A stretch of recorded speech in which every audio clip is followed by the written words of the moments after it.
சேர்க்கும் நிகழ்ச்சியில் நம்மோடு இணைந்திருப்பது மூத்த பத்திரிகையாளர் திரு ரங்கராஜ் பாண்டியர் சார். வணக்கம்.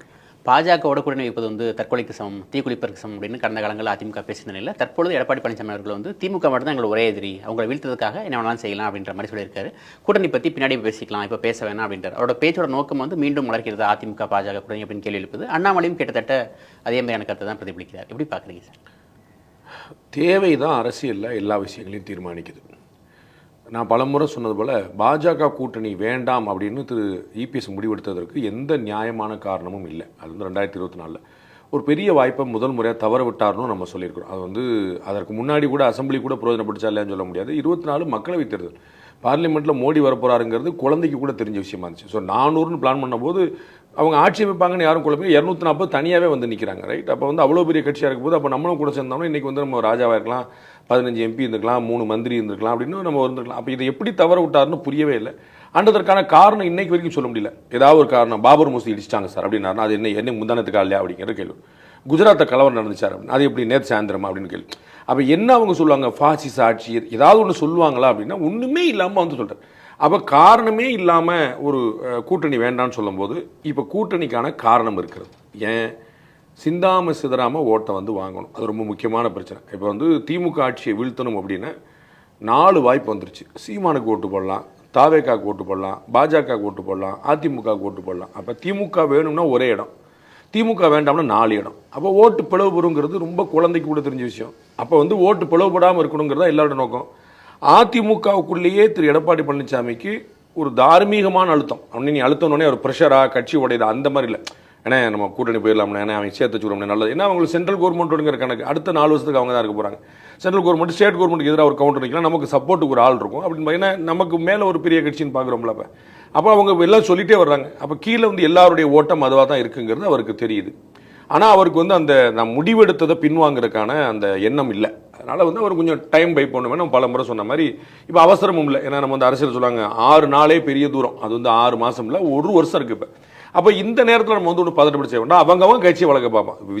விஜயுடைய தாவேக்கம் அதான் முயற்சி பண்ணுது, பாஜகவும் அதான் முயற்சி பண்ணுது, சீமானந்த முயற்சி இறங்கிட்டு இருக்காரு, ஏடிஎம்கே அதான் பண்ணும்.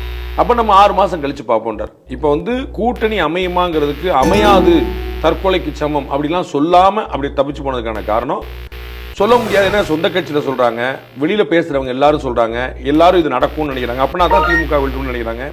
திமுக மேலே ஒரு ஆன்டி இன்கம்பன்சி இருக்குது. ஸோ ஒரு அதிருப்தியால் இருக்குது. அது மெட்டீரியலைஸ் ஆகணும்னா யாருக்கு அப்படிங்கிற கேள்வி இருக்குது. அப்போ அதுக்கு பதில் தரணும், இதான் வழி அப்படிங்கிறது தான் அவருடைய பாயிண்ட். அதை அவர் புரிஞ்சுக்கிட்டார்.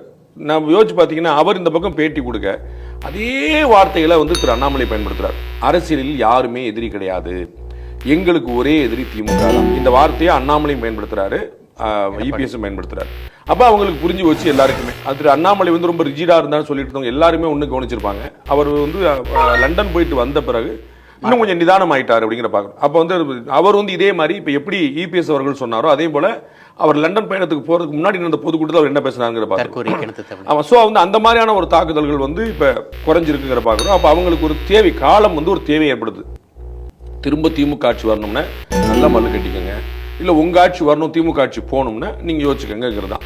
அப்போ இன்னுமே கூட அவங்க இப்போ தானே அந்த ஒரு சண்டை போட்ட புருஷன் பொண்டாட்டி இல்லையா, அப்போ ரொம்ப கொஞ்சம் முறைச்சிட்டு தான் இருப்பாங்க. அதனால அவளை பற்றி என்கிட்ட பேசாத அப்படின்னு தான் சொல்லுவாங்க. அதுதான் பாஜக கீஜாக்க எல்லாம் அப்புறம் பேசுங்க அப்படின்னு வார்த்தை பயன்படுது. அதெல்லாம் அப்புறம் பார்த்துக்கணும், அவங்கள பற்றிலாம் என்கிட்ட பேசாதீங்கன்னு சொல்லல, புரிஞ்சுங்களா? அதெல்லாம் அப்புறம் பேசுங்க. ஆமாம், அப்போ இன்னும் காலம் கணிட்டுங்கிறது. அப்போ அதுக்குள்ளே இவங்களுக்கு திரு இபிஎஸ்க்கு கான்ஃபிடன்ஸ் வந்துருச்சு, நம்ம நல்லா அடிச்சிடலாம் அப்படின்னு. விஜய் கட்சி தாவேக்கா சேர்ந்துருச்சு அப்படின்னா அவருக்கு தேவை. அவருடைய ஃபர்ஸ்ட் ப்ரிஃபரன்ஸ் இன்னமும் விஜய் தான். இந்த பேட்டிக்கு பிறகும் அவருடைய நோக்கம் விஜய் தான்.